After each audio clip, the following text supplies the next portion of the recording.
Kiara exclusive. You man, fire.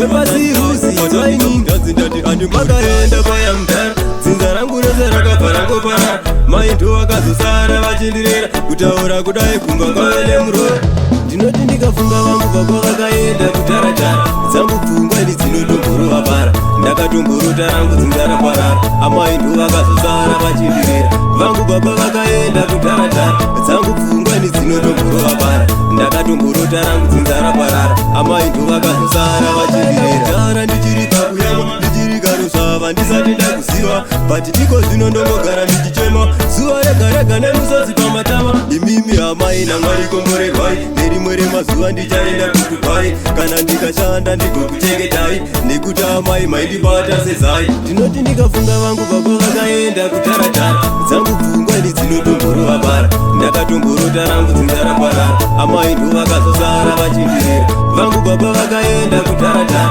dzangu pfungwa ini dzinotomborova bara ndakatomborota rangu dzinza raparara amai ndo vakazosara vachindirera ndakarerwa namai inini ndakakurira kumusha kwamai zvese zvandinazvo zvakabva kuna mai gogo nasekuru vangu vakandirera kubva pamakaenda payamudhara dzinza rangu rose rakabva rangoparara mai ndo vakazosara vachindirera kutaura kudai kunga kwavele murora ndinoti ndikafunga vangu baba vakaenda kutaratara dzangu pfungwa ini dzinotomborova bara ndakatomborota rangu dzinza raparara amai ndo vakazosara vachindirera vangu baba vakaenda kutaratara dzangu pfungwa ini dzinotomborova bara ndakatomborota rangu dzinza raparara amai ndo vakazosara vachindirera dara ndichiri kakuyama ndichiri karusvava ndisati ndakuziva but iko zvino ndongogara ndichichema zuva rega rega nemusodzi pamatama imimi hamai namwari komborerwai nerimwe remazuva ndichaenda kudubai kana ndikashanda ndigokuchengetai nekuti amai maindibata sezai ndinoti ndikafunga vangu baba vakaenda kutaratara